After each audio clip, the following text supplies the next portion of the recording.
दोस्तों, अगर आप भी महेंद्र सिंह धोनी और रोहित शर्मा को बेहतरीन खिलाड़ी और कप्तान मानते हैं तो हमारी इस वीडियो को लाइक जरूर कीजिएगा। दोस्तों, आईपीएल के 17वें सीजन के लिए आज दुबई में ऑक्शन का आयोजन किया गया था। आपको बता दें, कहने को तो ये मिनी ऑक्शन था, लेकिन यहाँ पर बड़े से बड़े खिलाड़ी बिकाए हैं। यहाँ तक कि दोस्तों, इस मिनी ऑक्शन में आज तक के किसी भी क्रिकेट टूर्नामेंट की सबसे बड़ी बोली लगाई गई है किसी खिलाड़ी पर। लेकिन कितने करोड़ में कौन सा खिलाड़ी बिका है और किस टीम के पास कितने ज्यादा मजबूत खिलाड़ी आ चुके हैं, आपको सब कुछ इस वीडियो में दिखाएंगे, तो अंत तक जरूर बने रहिएगा। साथ ही आपको क्या लगता है, आईपीएल 2024 में कौन सी टीम चैंपियन बन सकती है, हमें नीचे कमेंट करके जरूर बताइए। दोस्तों, तो चलिए अब बिना समय बर्बाद किए आपको बताते हैं सभी बिके हुए खिलाड़ियों की पूरी लिस्ट।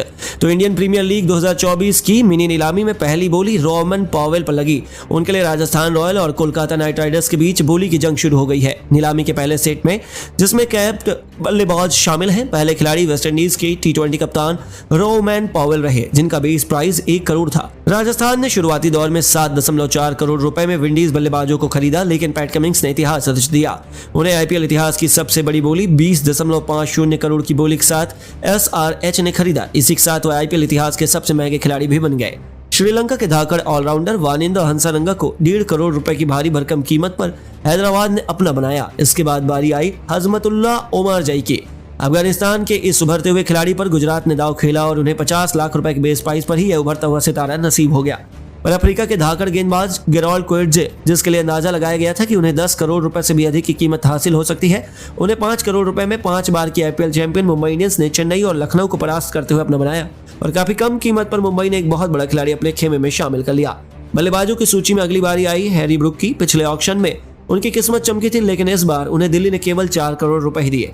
उनके हिसाब से यह रकम उनके लिए काफी कम थी, लेकिन इस बार बहुत से टीमों ने उनमें दिलचस्पी नहीं दिखाई। लेकिन वर्ल्ड कप फाइनल में मैच विनिंग पारी खेलने वाले ट्रेविस हेड पर एक बार फिर रुपयों की बारिश हुई है। पिछले आईपीएल सीजन में इस खिलाड़ी पर किसी ने दाव नहीं खेला था, लेकिन उन्हें उनकी मेहनत का अवार्ड दिया गया। 2 करोड़ रुपए के बेस प्राइस पर वाले इस खिलाड़ी पर चेन्नई और हैदराबाद में शुरू में ही दाव लगाना शुरू किया और अंत में 6 करोड़ 80 लाख रुपए की कीमत पर हैदराबाद ने ट्रेविस हेड को ऑरेंज आर्मी का हिस्सा बनाया। रोमन पॉवेल 7.4 करोड़ रुपए की भारी भरकम कीमत पर राजस्थान रॉयल्स के पावर पैक बल्लेबाजी डिपार्टमेंट का हिस्सा बने। उन्होंने उम्मीद से बेहतर प्रदर्शन किया और कई टीमों ने वेस्टइंडीज के धाकड़ खिलाड़ी पर अपना दाव खेलना चाहा। फिर आई बड़ी ऑस्ट्रेलिया के कप्तान पैट कमिंग्स की, जिन्होंने सारे रिकॉर्ड तोड़ दिए।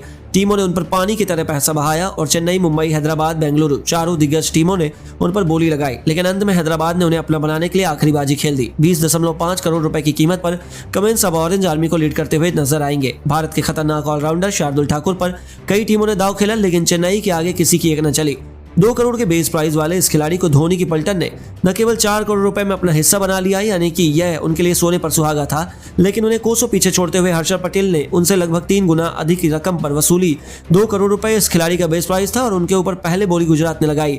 उनके कंधे से कंधा मिलाते हुए पंजाब ने उनसे तगड़ी जंग की और दोनों टीमों ने उनका बेस प्राइस 11 करोड़ रुपए के पार पहुंचा दिया। और अंत में पंजाब की टीम ने 11.75 करोड़ रुपए की कीमत पर हर्षल पटेल को अपने खेमे में शामिल किया।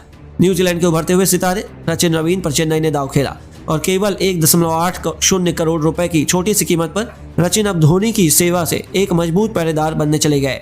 उन्हीं के देश के डेरे मिचेल की तो इस बार आईपीएल में किस्मत ही खुल गई। इस धाकड़ ऑलराउंडर का बेस प्राइस केवल 1 करोड़ रुपए था और दिल्ली ने सबसे पहले उनमें बैट लगाई। उन्हें लगा था कि आसानी से ये खिलाड़ी मिल जाएगा, लेकिन पंजाब के इरादे तो कुछ और ही थे। भूखे शेरों की तरह दिल्ली और पंजाब के बीच उन्हें अपना बनाने की जंग छिड़ी। दोनों कंधे से कंधा मिलाकर एक दूसरे से बोली लगा रहे थे और देखते ही देखते उनकी कीमत 12 करोड़ रुपए पार कर चुकी थी। तब दिल्ली ने अपना नाम वापस लिया। अब तो लगा था कि पंजाब बाजी मार जाएगा, लेकिन फिर चेन्नई की एंट्री होती है और अंत में चेन्नई ने पंजाब के जबड़े से 14 करोड़ रुपए देकर डेरी मिचेल को छीन लिया। ये सभी के लिए अनएक्सपेक्टेड था, क्योंकि चेन्नई बहुत कम मौकों पर इतनी बड़ी कीमत किसी भी खिलाड़ी पर लगाती है। लेकिन इस बार चेन्नई ने डेरी मिचेल को करोड़पति बनाने का मन बनाया हुआ था। उनके बाद बारी आई क्रिस ब्रोक्स की, जिन्हें पंजाब के खेमे ने 4.20 करोड़ रुपए की कीमत पर अपना बनाया।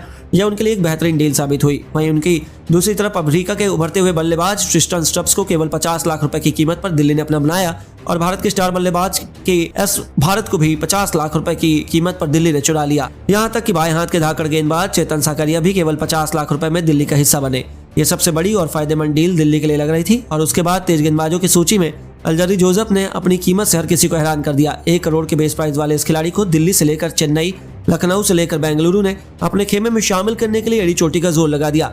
लेकिन बेंगलुरु इस बार हार मानने को तैयार नहीं थी। 11.50 करोड़ रुपए की कीमत पर अंत में बेंगलुरु ने वेस्टइंडीज की आधी अल्जारी जोसेफ को अपने खेमे में शामिल किया। इसके बाद भारत के सबसे खौफनाक गेंदबाज उमेश यादव के भी लंबे समय बाद अच्छी खासी रकम हासिल हुई। उनका बेस प्राइस 2 करोड़ था और उनकी कम कीमत के अनुसार ही पैसे दिए गए। हैदराबाद से लेकर गुजरात ने उन पर बोली लगाई और अंत में गुजरात ने 5.80 करोड़ रुपए में उमेश यादव को टाइटंस का हिस्सा बना लिया। और वहीं उभरते हुए सितारे शिवम मावी को भी किस्मत खुल गई। यह आईपीएल ऑक्शन उनके लिए करियर का टर्निंग पॉइंट साबित हुआ, जहां 50 लाख के बेस प्राइस वाले इस खिलाड़ी की कीमत लखनऊ और बेंगलुरु ने लड़ते लड़ते 6 करोड़ 40 लाख तक पहुंचा दी और 6 करोड़ 40 लाख की कीमत पर लखनऊ ने इस खिलाड़ी को अपने खेमे में शामिल किया। वहीं आईपीएल ऑक्शन की सबसे बड़ी हाईलाइट मिशेल स्टार्क का नाम आते ही भूखे शेर की तरह सभी टीम टूट पड़ी। शुरुआत में तो दिल्ली और मुंबई के बीच तगड़ी जंग हुई और उनका बेस प्राइस 2 करोड़ था, जो पलक झपकते ही 6 करोड़ पार कर चुका था। दिल्ली और मुंबई रुकने को तैयार नहीं थे। 9 करोड़ 60 लाख में मुंबई के मिशेल स्टार्क के होने वाले थे, तभी कोलकाता की वाइल्ड कार्ड एंट्री होती है। गुजरात से उनका सामना हुआ और स्टार्क की कीमत 15 करोड़ पार कर चुकी थी। उसके बाद में रुकना क्या होता है ये तो उन्होंने सीखा ही नहीं। कमेंस के बाद अब मिचेल स्टार्क भी 20 करोड़ के पार थे। 23 करोड़ की कीमत तक गुजरात ने उन पर लगा दी, लेकिन वह भी काफी नहीं था। 24 करोड़ 75 लाख रुपए में कोलकाता ने मिशेल स्टार्क को राइडर्स में शामिल किया, यानी कि 2 ऑस्ट्रेलियाई खिलाड़ियों ने 2 टीमों का पूरा खजाना ही खाली कर दिया। लेकिन दोस्तों, अब आपको क्या लगता है, कौन सा खिलाड़ी अपनी कीमत का हकदार था और कौन सी टीम हो गई है सबसे खतरनाक? कौन बन सकता है आईपीएल चैंपियन? हमें नीचे कमेंट करके जरूर बताइए और ऐसी शानदार खबरों के लिए चैनल को सब्सक्राइब करना ना भूलें। धन्यवाद।